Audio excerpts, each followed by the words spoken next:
And this is a 9 o'clock show, Lucy, that's right, isn't it? So there's a little bit more latitude than there was for Parents, just in terms of the content, 'cause it's post-Watershed. Yeah, we had a discussion about it. It's not.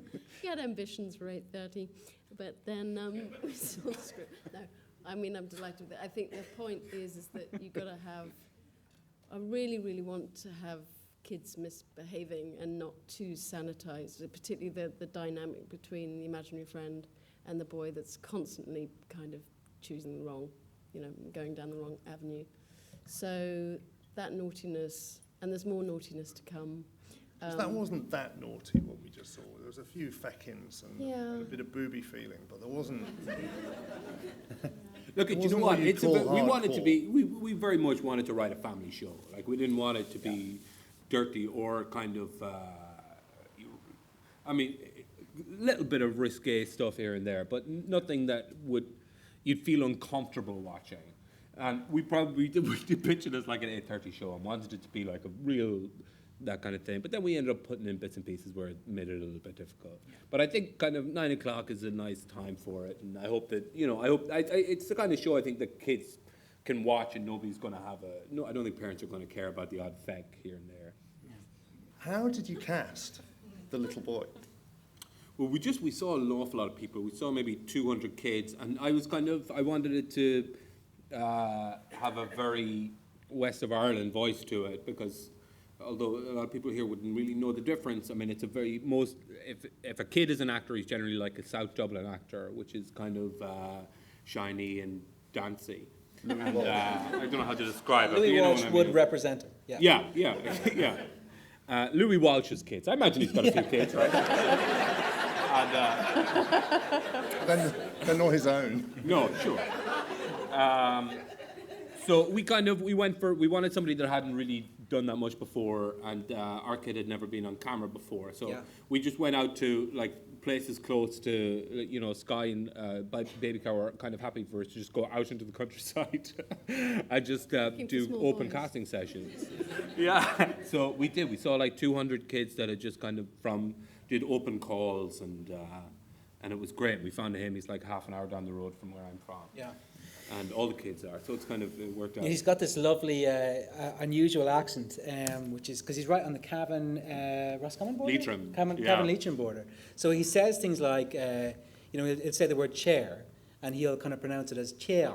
It's just kind of, we just kind of loved it. We just kind of fell in love with these little kind of quirks to his accents, We found there was a thing in the first episode where he says, I'm having some trouble with the Bonner brothers. And because of this accent that he's got, where he kind of sounds like he works in the newspapers in the 50s, he kind of says, I'm having some trouble with the Bonner brothers. And so we kind of jumped on it, so we changed, obviously, trouble to bother. So, I'm having some bother with the Scrabble. And that kind of stuff is just a godsend, because you can't write it. Yeah. It's just.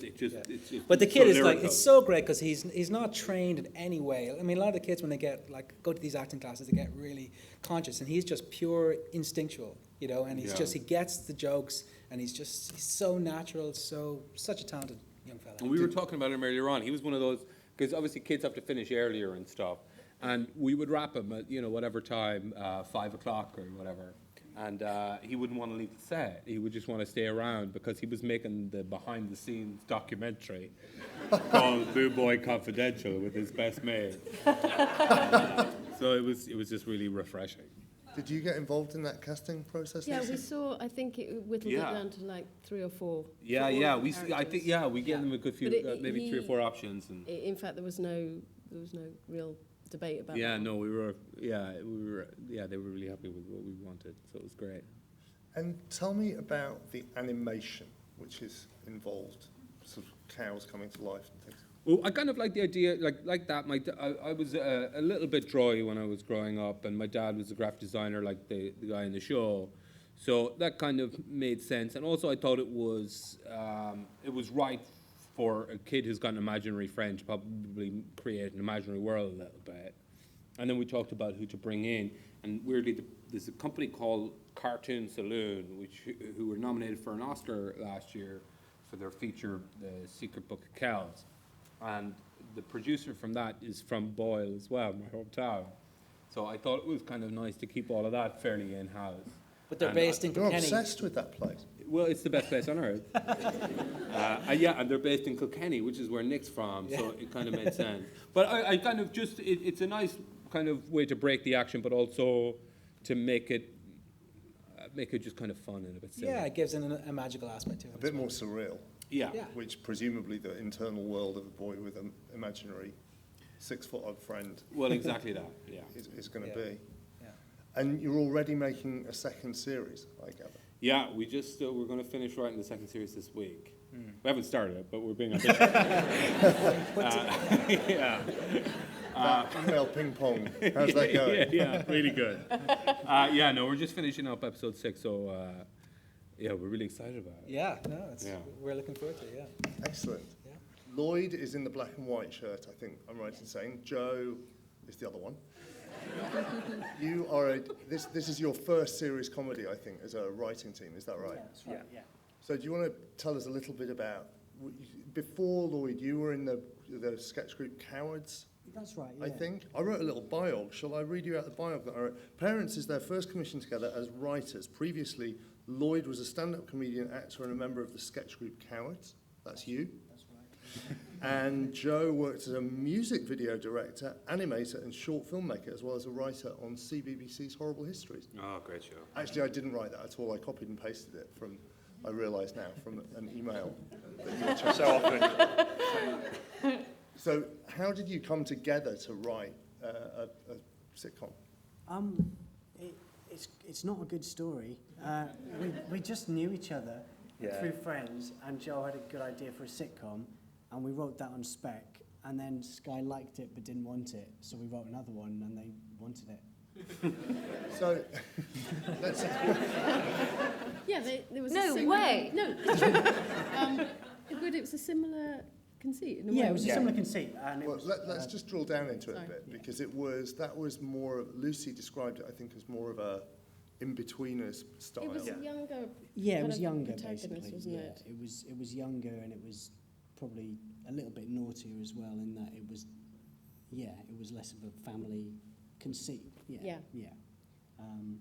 So it was about this is me late banging on teenagers. about, more 8:30 shows. So Yeah. this was trying to. Yeah, but it was a fortunate thing, because we had a genuine sort of ambition to do a family show, which, not that many people do, to be honest, in comedy at the moment. And so it was fortunate for us that we genuinely... So why did you have that ambition? Not that it's a bad ambition, No. but it's unusual. Well, when we wrote the script that we wrote together, first of all, I don't think we had like a massive desire for it to be pre-Watershed, did we? But when we finished it, we were like, oh, there's very few swear words in this. Yeah. And we were like a bit surprised. Yeah, so we thought there's 2 or 3 left, we might as well take them out. And then all of a sudden it Yeah, clicked. yeah. And Not so much as a feck. not so much... What, Don't a swear word. It's not a Don't swear get word. onto- No, I think we've... yeah, It was littered with facts, but that's not a swear yeah, word. that's It's fine. not a swear word. Yeah, but there was, I think, probably just as people, we were kind of at a point where we thought, oh, we really used to like watching excellent sitcoms at 8:30, and they're sort of getting rarer. Yeah. Because, Yeah. I guess, because it's unfashionable to want to write them or act in them or make them, they became a bit of a poor relation, and I don't know whether or not we managed it, but we kind of wanted to make one that we loved. So that was the mission, really, and it was fun to have a crack. And I mean, this isn't the first time, Lucy, that you at Sky have worked with new writers, is it? Because Simeon Goulden on Spy is also a brand new Yeah. writer. That must be, with no offence to these guys, it must be quite a leap of faith to commission from new writers. In a way, but it was quite an easy decision in a way. I mean, so Spy, Simeon, just again take out the swearing, keep this the kind of smartness, the boldness, the surprise, the wisecracks, and some of the edgier stuff that you might think, oh, that has to be post-Watershed, and just take a few of those things out and you sneak it in at 8:30, and you suddenly got quite a refreshing show compared to other pre-Watershed family shows that we're getting a little bit stuck, I think, in this country. So Simeon very influenced by America, and I think you guys were looking at Modern Family as well as an inspiration. Right. I think, you can still be bold, surprising, and a little bit naughty, but but do it at 8:30. You don't have to start being polite to each other, which I like. Yeah, Right, because, I mean, in America, of course, there is a whole sitcom industry, isn't it, churning out precisely this kind of product. There's a 2.5 Men, Modern Family. I mean, the top-rated shows in the US are family-orientated sitcoms. Yeah, I think there's probably the difference between America and this country for many years, probably still now, was that there's a bit of an assumption in this country that if it's on at 8:30, it's probably bad. Right. There is, you know, that's kind of how people think, and we thought, well, we should at least try and make one that we genuinely like and fits that But slot. until Sky pitched in, there was basically My Family, wasn't there? That was pretty much all that was. Yeah, and then Miranda, remember, was launched post-Watershed, Sally's on, and then it came pre-Watershed. So that was But unusual. even for- Miranda isn't a kind of parents and children family sitcom, is it? Outnumbered, which is, of course, brilliant. Yeah. Yeah. But isn't that I don't think post-Watershed? Outnumbered's played pre-Watershed. Yeah, I think it's post-Watershed. Oh, is it? Oh, Yeah, is I think it? it's half 9. Oh, really? Yeah. We got in with the Flynns now, the new family show on BBC One. Right. But there aren't many. And why, Lucy, is it still a fertile area, do you think, given that it has been so unfashionable in this country? Oh, fertile for the audience, or because in a way, Why at Sky do you want to commission this kind of show? because given it's- because we've got a reputation there for Simpsons, really simply, and Modern Family. So we know there's an audience that expects comedy there, and to not have a British comedy there seemed really daft. So and I just crave. You know, I've got a 9-year-old son. I really like watching TV with him, and I like watching him laugh at stuff. So I kind of really selfishly just commissioning for me. You know that we'd give you the DVDs.